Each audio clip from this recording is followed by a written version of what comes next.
नमस्कार साथियों, मैं कवि चित्र प्रभात त्रिशरण धम्मनाथ चैनल में आपका स्वागत है।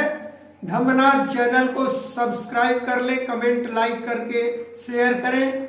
साथियों, आज हम और आप एक ऐसे बड़े मुद्दे पर चर्चा करेंगे जो 2023 में जब नई संसद भवन बनकर तैयार हुआ और उसका उद्घाटन हुआ था, उस समय पीएम मोदी द्वारा सेंगोल परंपरा का निर्वहन करने पर विपक्ष ने बड़े सवाल उठाए थे तथा देश के बड़े बड़े विद्वानों ने बड़े सवाल उठाए थे कि आखिर इसमें सेंगोल क्यों लगाया जाएगा, जो राजतंत्र का प्रतीक है। इस पर हम लोग चर्चा करेंगे।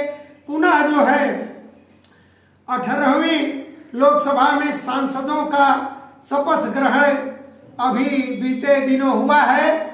उसमें पुनः जो है यह विपक्ष ने सेंगोल को लेकर के काफी जो है माहौल गर्मा गया है। तो इस पर भी चर्चा किया जाएगा, क्या सेंगोल लगाया जाना चाहिए कि नहीं संसद भवन में। संसद भवन में विपक्ष का मांग है कि सेंगोल की जगह पर लोकतंत्र का प्रतीक भारतीय संविधान लगाया जाए। इस पर भी चर्चा किया जाएगा कि क्या लगना चाहिए क्या नहीं। तो आइए हम चर्चा करते हैं। साथियों, सपा के सांसद ने जो आर.के. चौधरी हैं, उन्होंने इस पर बड़े सवाल उठाया है, सेंगोल हटाने की मांग कर दी है तथा पत्र लिखा है। हालांकि देश में अनेक अनुभवी नेताओं की भरमार है, उसमें मोहनलालगंज से सपा सांसद और पूर्व मंत्री आर.के. चौधरी का नाम शुमार है। साथियों, सत्य और ऐतिहासिक लोकतांत्रिक कार्यों के लिए जाने जाते हैं सांसद आर.के. चौधरी। 2024 के चुनाव के बाद फिर एक बार काफी चर्चा में है। हालांकि 2024 के लोकसभा चुनाव में भाजपा के सांसद और केंद्रीय मंत्री रहे कौशल कुमार को हराकर पहले ही चर्चा में आ गए थे। इन्होंने इससे पहले भी कई जीत हासिल की थी।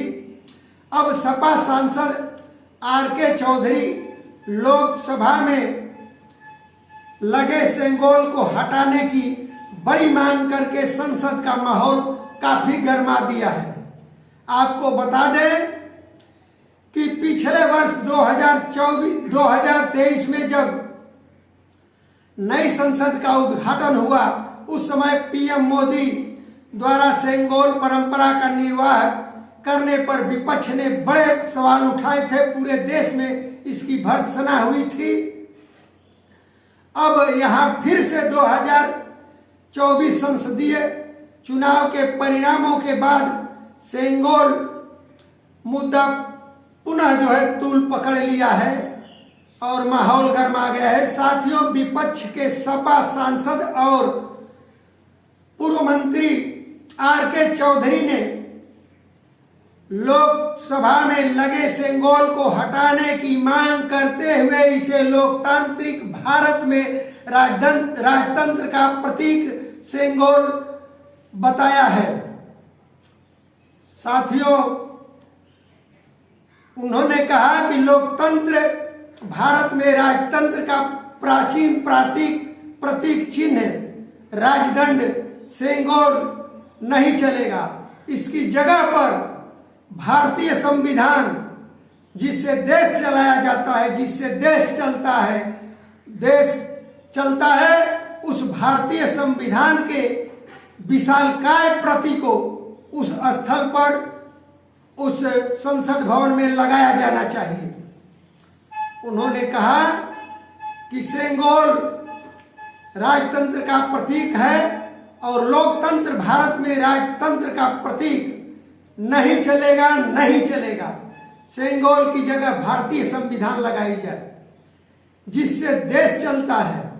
आपको बताते चलें, बीते कल 18वीं सभा लोकसभा के सांसदों का शपथ ग्रहण चल रहा था। आर के चौधरी ने सांसद के रूप में शपथ लेने के बाद ही सेंगोल के प्रति विरोध दर्ज कराया और विरोध दर्ज कराते हुए आर के चौधरी ने प्रोटेम स्पीकर भर्तृहरि महताब को एक पत्र सौंपा जिसमें स्पीकर के कुर्सी के बगल में सेंगोल की मौजूदगी पर सवाल उठाया। चौधरी ने कहा, आज मैंने इस लोकतंत्र के मंदिर में यानी सदन में शपथ तो ले लिया,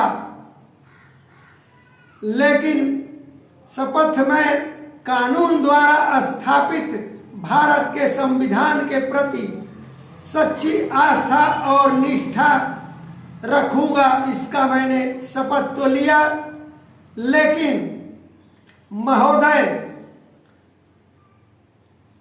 सदन की दाई ओर सेंगोल को देखकर मैं काफी आश्चर्यचकित रह गया।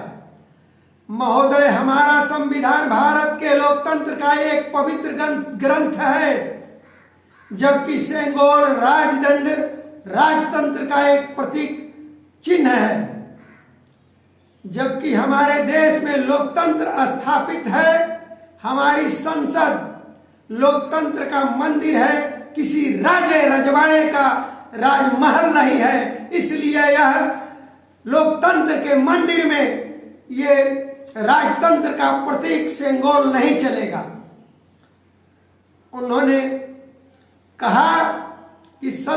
उन्होंने कहा और आग्रह करते हुए कहा कि संसद भवन में से सेंगोल को हटाकर उसकी जगह भारतीय संविधान की विशालकाय प्रति स्थापित किया जाए। साथियों, अब इस मामले में क्या होगा, यह भविष्य के गर्भ में है। इनके दिए हुए पत्र को किस रूप में देखा जाता है, कितना संज्ञान लिया जाता है, कितना महत्वपूर्ण समझा जाता है, ये आने वाला समय बताएगा। और लेकिन एक बात तो स्पष्ट हो गया है कि इस बार विपक्ष जो है काफी मजबूती के साथ जो है खड़ा है और विपक्ष इस बार हर छोटे बड़े मुद्दे, चाहे रोजगार, शिक्षा, चिकित्सा, व्यापार तथा आरक्षण, संविधान, सभी पर ये चर्चा करेंगे और केंद्र सरकार को घेरने का काम करेंगे। साथियों, सेंगोल लगना चाहिए कि नहीं लगना चाहिए इस लोकतंत्र के मंदिर पर, इस पर आप लोग भी चर्चा करके बताएं यहाँ क्या लगना चाहिए। भारतीय संविधान लगना चाहिए, अशोक स्तंभ लगना चाहिए या सेंगोल लगना चाहिए, इस पर चर्चा करके हमें बताएं और कमेंट बॉक्स में जरूर लिखें। धम्मनाद चैनल को सब्सक्राइब करें। जय लोकतंत्र, जय संविधान।